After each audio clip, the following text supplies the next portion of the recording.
Welcome to Best English Stories. Please don't forget to subscribe my channel for more interesting and beautiful stories. Chapter 1. Mystery Girl.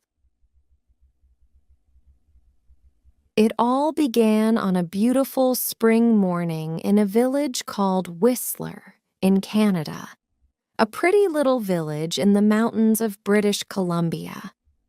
There was a cafe in the village with tables outside, and at one of these tables sat a young man.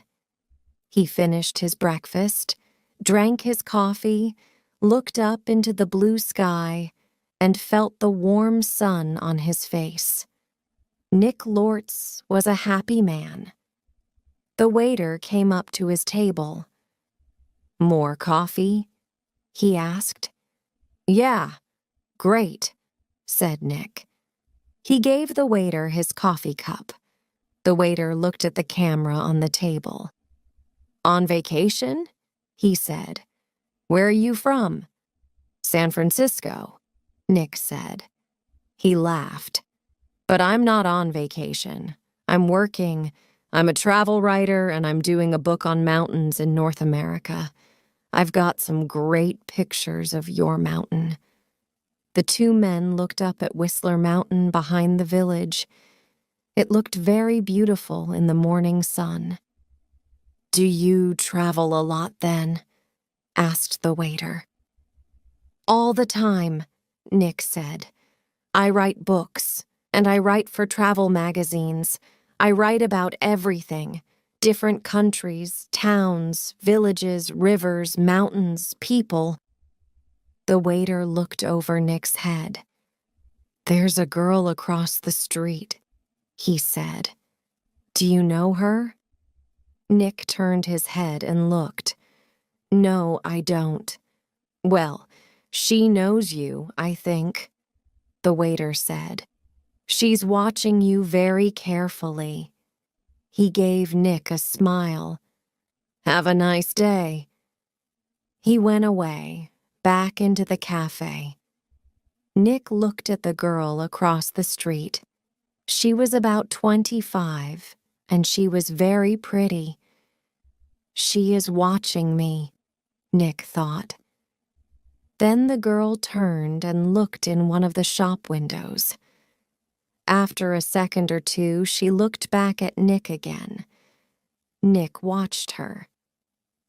"She looks worried," he thought. "What's she doing? Is she waiting for somebody?" Suddenly, the girl smiled. Then she walked across the street, came up to Nick's table, and sat down. She put her bag down on the table. The bag was half open. "Hi, I'm Jan," she said. "Do you remember me? We met at a party in Toronto." "Hi, Jan," said Nick. He smiled. "I'm Nick, but we didn't meet at a party in Toronto. I don't go to parties very often, and never in Toronto." "Oh," the girl said, but she didn't get up or move away. "Have some coffee," said Nick. The story about the party in Toronto wasn't true, but it was a beautiful morning, and she was a pretty girl. Maybe it was a party in Montreal or New York. The girl laughed. "Okay, maybe it was. And yes, I'd love some coffee." When she had her coffee, Nick asked, "What are you doing in Whistler? Or do you live here?" "Oh, no," she said. "I'm just traveling through. And what are you doing here?" "I'm a travel writer," Nick said, "and I'm writing a book about famous mountains." "That's interesting," she said. But her face was worried, not interested, and she looked across the road again. A man with very short white hair walked across the road. He was about 60 years old, and he was tall and thin. The girl watched him. "Are you waiting for someone?" asked Nick. "No," she said quickly. Then she asked, "Where are you going next, Nick?" "To Vancouver for 3 or 4 days," he said. "When are you going?" she asked. "Later this morning," he said. There was a letter in the top of the girl's half-open bag. Nick could see some of the writing, and he read it because he saw the word Vancouver, and "We can meet at the Empress Hotel, Victoria, Vancouver Island, on Friday afternoon." So she's going to Vancouver too, he thought. Suddenly the girl said, "Do you like movies?" "Movies? Yes, I love movies," he said. "Why?" "I know a man, and he loves movies and going to the cinema," she said slowly. "People call him Mr. Hollywood." She smiled at Nick. "Can I call you Mr. Hollywood too?" Nick laughed. "Okay," he said. "And what can I call you?" She smiled again. "Call me Mystery Girl," she said. "That's a good name for you," said Nick. Just then, the man with white hair came into the cafe. He did not look at Nick or the girl, but he sat at a table near them. He asked the waiter for some breakfast, then he began to read a magazine. The girl looked at the man, then quickly looked away again. "Do you know him?" Nick asked her. "No," she said. She finished her coffee quickly and got up. "I must go now," she said. Nick stood up too. "Nice to," he began. But the girl suddenly took his face between her hands and kissed him on the mouth. "Drive carefully, Mr. Hollywood. Goodbye," she said, with a big, beautiful smile. Then she turned and walked quickly away. Nick sat down again and watched her. She walked down the road and into a big hotel. Now what, thought Nick, was that all about? The man with white hair watched Nick and waited. After 4 or 5 minutes, Nick finished his coffee, took his books and his camera, and left the cafe. His car was just outside the girls' hotel, and he walked slowly along the street to it. The man with white hair waited a second, then quickly followed Nick. From a window high up in the hotel, the girl looked down into the road. She saw Nick and the man with white hair about 50 yards behind him. Nick got into his car, and the man with white hair walked quickly to a red car across the street. 5 seconds later, Nick drove away in his blue car, and the red car began to follow him. When the girl saw this, she smiled, then went to put some things in her travel bag. Chapter 2. A Hand in the Back. That evening in his hotel room in Vancouver, Nick could not stop thinking about the girl in the Whistler Cafe. Why did she come and sit with him? She didn't know him, and that story about a party in Toronto wasn't true. And she was worried about something. But what? And that kiss. It was nice, of course, but why did she do it?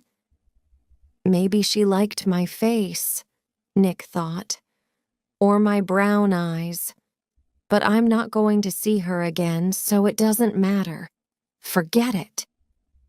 He put some money in his pocket and went downstairs to the hotel restaurant. But there were no free tables, so he walked down to Gastown and found a restaurant there. After dinner, he went for a walk. Vancouver was a friendly city, and Nick liked walking through Gastown and Chinatown, looking in the shops and watching the people. It was nearly dark now, and it was a busy time of the evening. There were a lot of cars and a lot of people. After a time, Nick began to walk back to his hotel. He came to a busy street and waited with a small crowd of people to go across. A tall woman in a blue dress stood next to him. She turned and smiled at him. "It's the first warm evening of spring," she said. "It's nice to be out after the long, cold winter." "Yeah," said Nick. "It's great. Suddenly, there was a hand in his back, and the hand pushed Nick into the road. Nick fell on his face in front of a big green car. People screamed, but the green car stopped, only inches from Nick's head. The woman in the blue dress ran into the road and pulled Nick to his feet. "Are you okay? What happened?" she said. The driver of the green car shouted angrily at Nick, but Nick did not hear him. "Somebody pushed me," he said to the woman. "I didn't fall. Somebody pushed me." "Pushed you?" said the woman. "Who? I didn't see anybody." Nick looked at the faces of the people near him, but he didn't know them. Then he saw a man's back. The man was tall and thin and had very short white hair.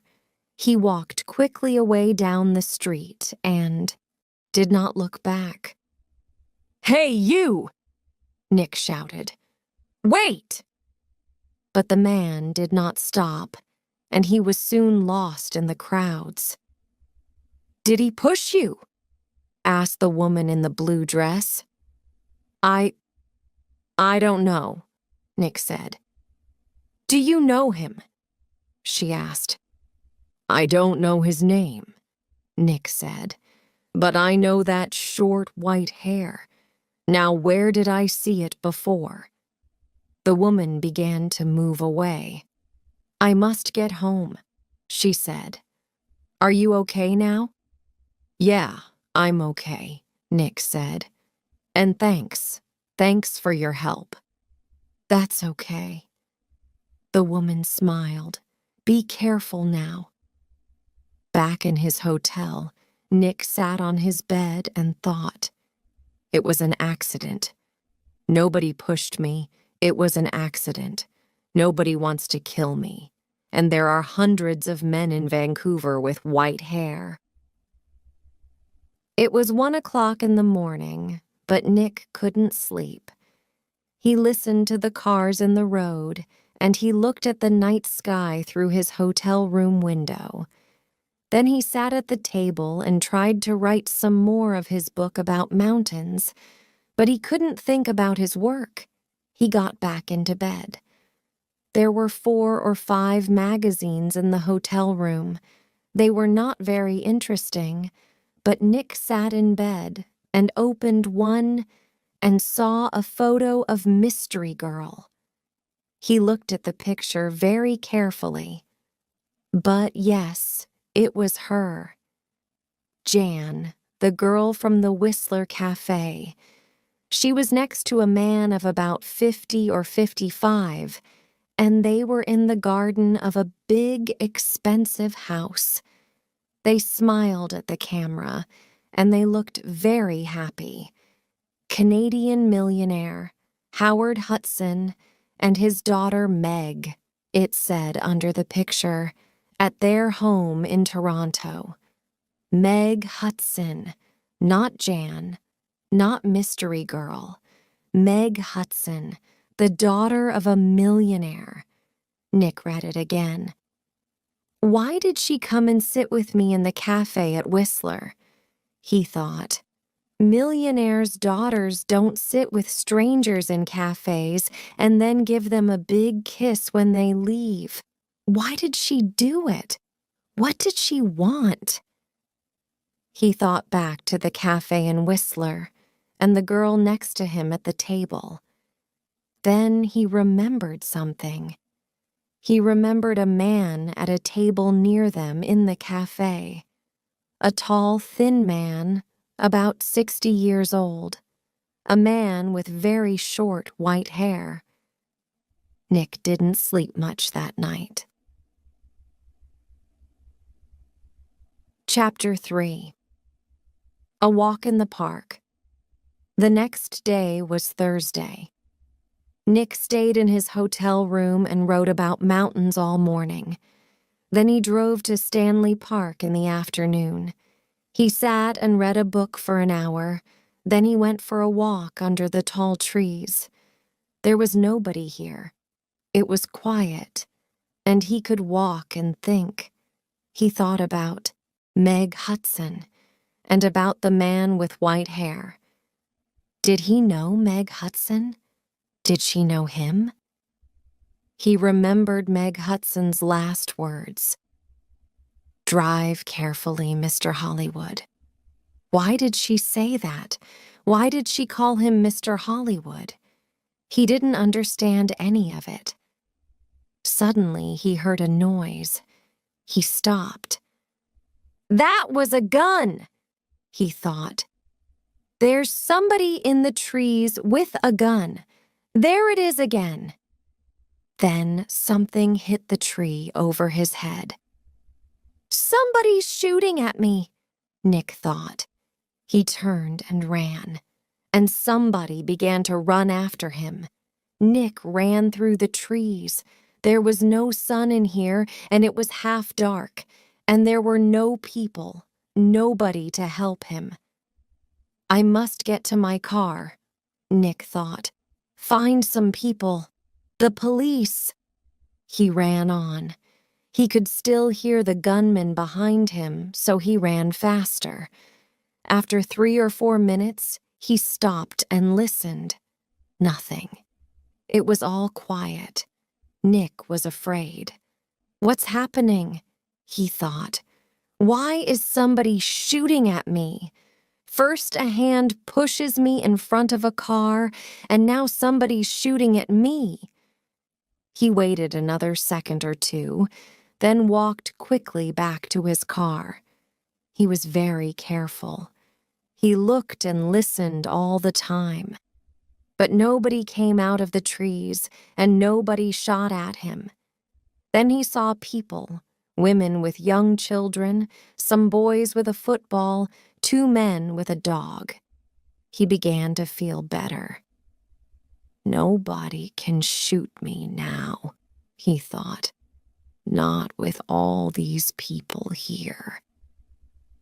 10 minutes later, he was back at his car. There was a letter on the window. Nick read it. It said, I'm going to kill you, Mr. Hollywood. Nick drove to the nearest police station. He waited for half an hour. Then a tired young policeman took him into a small room. Nick told his story, and the policeman wrote it all down. So what are you going to do? Asked Nick. Nothing, said the policeman. Nothing, said Nick. But somebody shot at me and... Mr. Lortz, the policeman said tiredly. How many people are there in this town with guns? I don't know, said Nick. But you didn't see the gunman. Was it a man, a boy, a woman, color of eyes, long hair, short hair? You don't know because you didn't see anybody. Maybe it was an old girlfriend. Maybe somebody doesn't like your travel books, Mr. Lortz. But what about the man with white hair in Whistler? Said Nick. The girl, Meg Hudson, called me Mr. Hollywood in the cafe, and this man heard her. And now I get a letter to Mr. Hollywood on my car. Who is this Mr. Hollywood? We all want answers to our questions. Mr. Lords, the policeman said, but we don't always get them. Questions, but no answers. Nick walked out of the police station and drove to his hotel. He was angry and afraid. How did the man with white hair find me in Vancouver? He thought. Did he follow me from Whistler? Is he following me now? Maybe he's staying at my hotel too, in the next room, with his gun. Chapter 4. The Man with White Hair. Nick stopped his car in front of the hotel. He looked carefully before he got out, but there was nobody with white hair near the hotel. He half ran through the hotel doors and went to the desk inside. I'm looking for a man with very short white hair, he said to the woman behind the desk. He's staying here, I think. He's about 60 years old and he's tall and thin. The woman did not look very interested. There are a lot of visitors in the hotel, she said. Do you know his name? No, I don't, Nick said. He's, a friend of a friend, you see. He arrived in Vancouver yesterday, and I must find him. It's very important. Please help me. The woman looked at him. There are 350 rooms in this hotel, she said, and maybe 30 or 40 men with white hair. How can I remember all their names? She turned away to answer a telephone call. Nick walked away from the desk. A drink, he thought. I need a drink. He went into the hotel bar, got a drink, and sat down at a table. So what do I do now? He thought. And then he remembered something. A letter in the girl's half-open bag in the Whistler Cafe. And we can meet at the Empress Hotel, Victoria, Vancouver Island, on Friday afternoon. And tomorrow was Friday. I'm going to Victoria, on Vancouver Island, he thought, to the Empress Hotel. Nick had dinner in the hotel that evening. He finished eating and got up from his table and saw the man with white hair. Nick moved quickly. The man was at the hotel desk. Nick could see the white head above the other heads near the desk. Excuse me, said Nick. He pushed past the people in the hotel restaurant. A small boy ran in front of him, and Nick ran into him. The boy and Nick fell down on the floor. The boy began to cry. Hey, said a woman behind Nick. I'm very sorry, said Nick. He got up and helped the boy to his feet. Are you okay? He asked the boy. Be more careful next time, said the woman. Nick moved away quickly, but when he looked back at the hotel desk, he couldn't see the man with white hair. He pushed through the crowd of people. That man, he shouted at the woman behind the desk. That man with short white hair. Where did he go? The woman looked at Nick. Mr. Vickers? She said. I don't know. Vickers. Is that his name? Said Nick. What's his room number? I'm sorry, I can't tell you that, the woman said. But I need to, began Nick. The woman turned away to answer the telephone. After a second or two, Nick went upstairs to his room. Vickers, he thought. Does Meg Hudson know Mr. Vickers? I need some answers, and I need them quickly. Chapter 5. Vancouver Island. Tsawwassen was about 23 miles south of Vancouver. Nick drove there in his car the next morning for the 1 o'clock ferry to Vancouver Island. Every 5 minutes, he looked behind him. The road was busy. Black cars, white cars, red cars, green cars. Maybe Vickers was in one of them. At Tsawwassen, Nick drove his car onto the ferry. There were a lot of cars and crowds of people. Nick got out of his car and walked up and down the ship. He looked for a man with white hair, but he didn't see one. Soon the ferry began to move, and Nick felt better. He found the ferry restaurant and got something to eat. More people came in. Nick looked at the faces of all the older men. Some had hats on, so he looked for somebody tall and thin, but there was nobody. Maybe he's not on the ferry, Nick thought. Maybe he's back in Vancouver. Later, Nick walked around the ship again. Once, he thought he saw the man with white hair in the crowds, but he could not be sure. 90 minutes after leaving Tsawwassen, the ferry arrived at Swartz Bay on Vancouver Island, and Nick went back down to his car. Swartz Bay was 20 miles north of Victoria. Nick drove quickly and again looked behind him every 4 or 5 minutes. Once, he saw a red car about 200 yards behind him.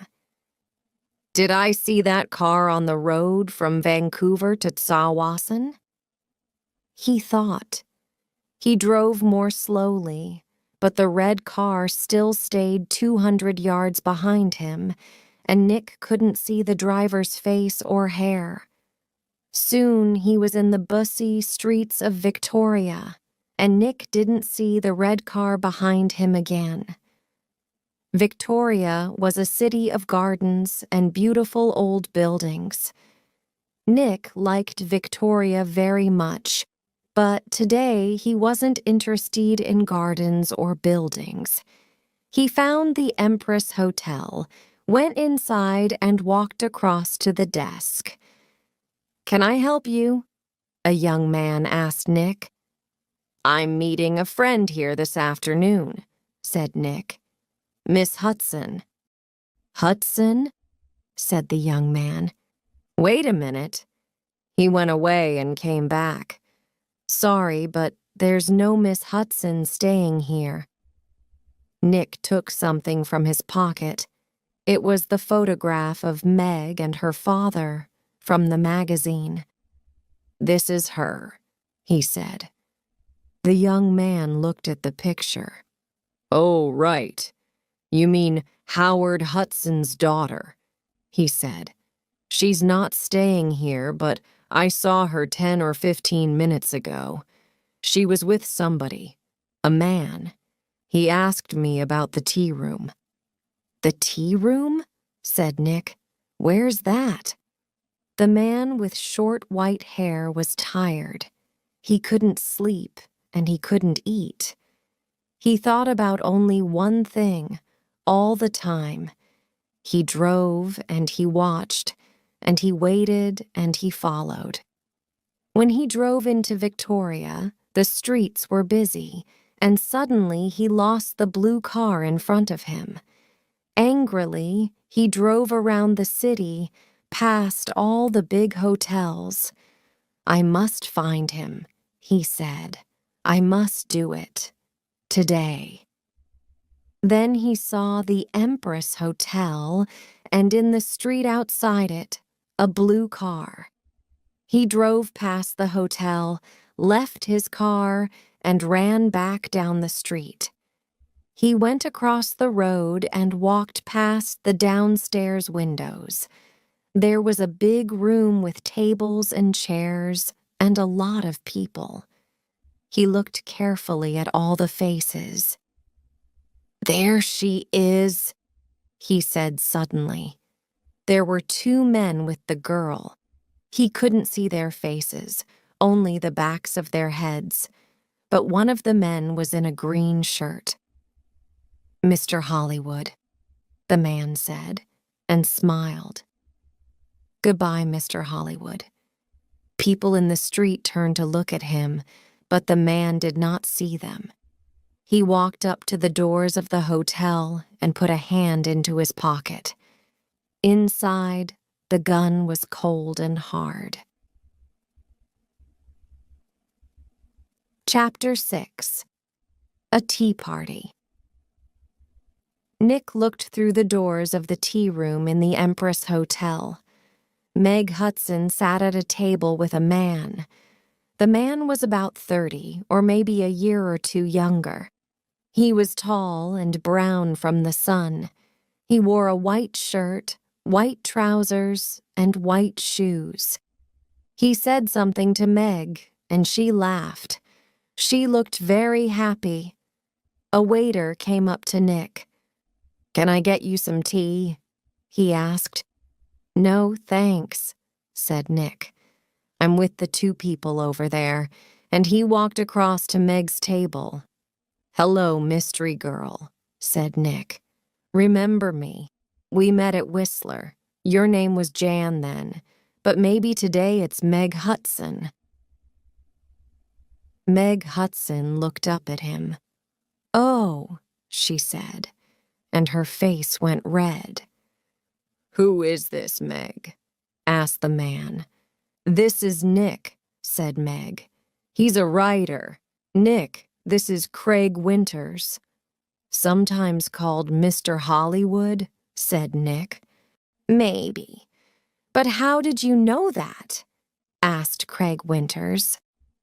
"I guessed," said Nick. "And I think I'm beginning to understand. Can I ask you a question, Mr. Winters? Does somebody want to kill you?" Craig Winters's face went white. "Kill me? What are you talking about?" asked Meg. "Before I tell you, answer this question, please," said Nick. "You called me Mr. Hollywood in Whistler, and you wanted the man at the next table, the man with white hair, to hear you. Is that right?" Meg Hudson did not answer at first. Then she said quietly, "Yes." "Why?" asked Nick. "I wanted him to follow you, and not me." "Why?" Nick asked again. "I think he's a detective," said Meg. "And I think he's working for my father. I saw him soon after I left Toronto. He followed me." Meg put her hand on Craig Winter's arm. "My father doesn't like Craig. A month ago, he told me not to see Craig again. I'm not happy, and he knows that. I think he guessed that I'm meeting Craig, and now he wants to find Craig and stop him seeing me." "Stop him?" said Nick. "Or kill him?" "No," Meg Hudson said. "Daddy doesn't—" "The man with white hair pushed me in front of a car in Vancouver," Nick told her, "and he shot at me in Stanley Park." "What?" said Meg. Tell me about this man with white hair," Winters said suddenly. Nick looked at him. "He's about 60, and he's tall and thin," he said. "Do you know his name?" asked Winters. "Vickers," said Nick. Craig Winters suddenly looked ill. Did he follow you to Victoria? Did he follow you here?" "I don't know," said Nick. He watched Winters. "You're afraid of him. Why? Why does this man Vickers want to kill you, Winters?" Before Craig Winters could answer, Meg's face went white. "Oh, no," she said. Look over there, by the door." Nick and Craig Winters turned to look. At the door of the tea room stood the man with white hair. He looked up and down the room, and then he saw them and began to walk across to their table. His hand was in his pocket. For a second or two, the three people at the table did not move. Then Craig Winters jumped to his feet. "That's Mr. Hollywood!" he screamed. "That man there!" And he pointed at Nick. The man's hand came out of his pocket with a gun. "This is for Anna!" he shouted. Nick moved very fast. The tea table went over, and Nick was down on the floor in a second.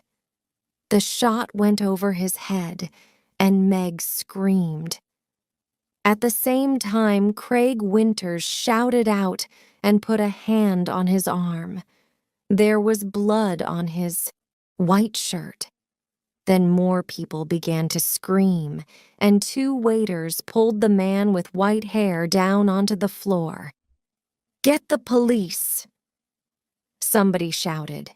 Chapter 7. At the police station. It was 7:30 p.m. Nick and Meg were in a room at the police station. The man called Vickers was in a different room with 3 detectives. There was a doctor with him, too. Craig Winters was at the hospital. The door opened and a detective came in with 2 cups of coffee.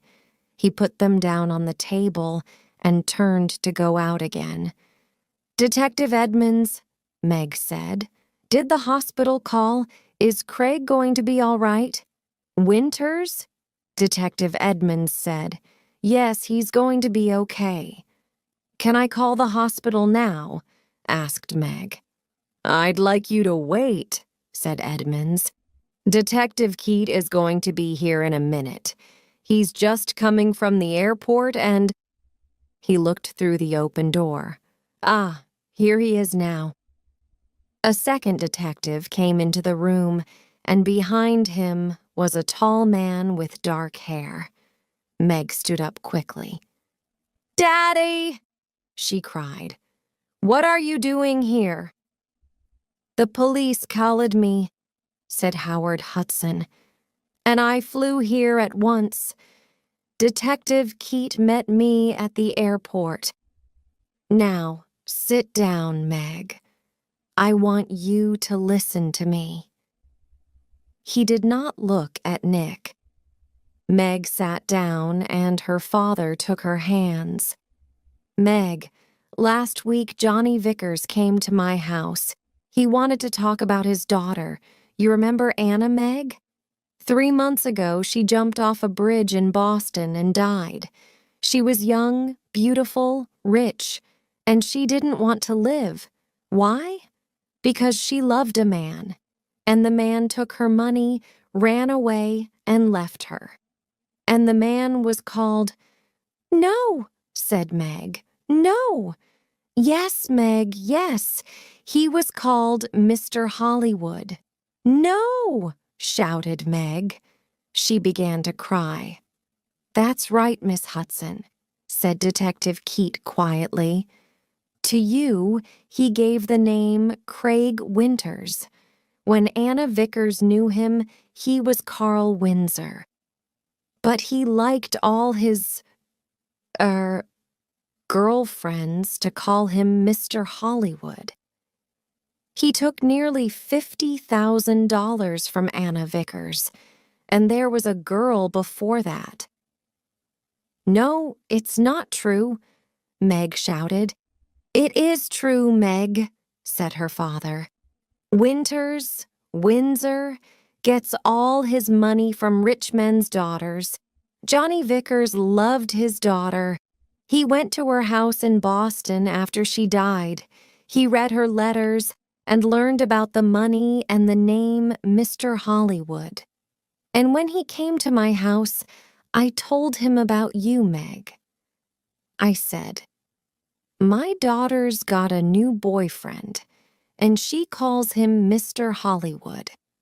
I don't like him, but I can't stop her.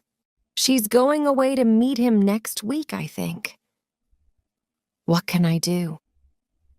Johnny put his hand on my arm and he said, "Don't be afraid for your daughter. I'm going to find that man and stop him." Meg said nothing. Her face was very white. For a minute or two, nobody spoke. Then Detective Edmonds said, "Vickers told us all about it, Miss Hudson. He followed you to Whistler and saw you with—" Nick began to understand. "With me in the cafe, and Meg called me Mr. Hollywood." Howard Hudson looked at Nick. "You're the travel writer guy, right?" "Lortz."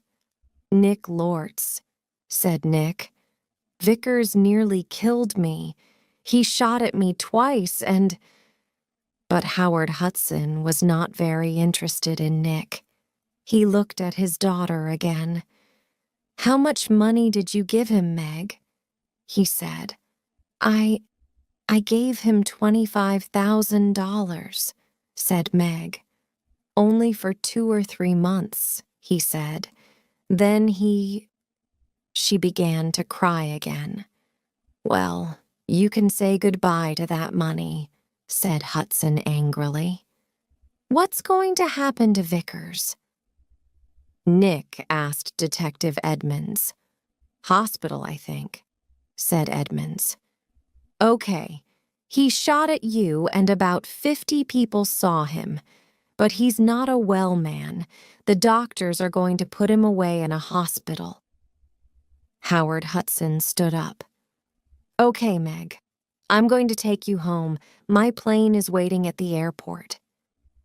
Meg followed her father to the door. Then she remembered Nick and turned.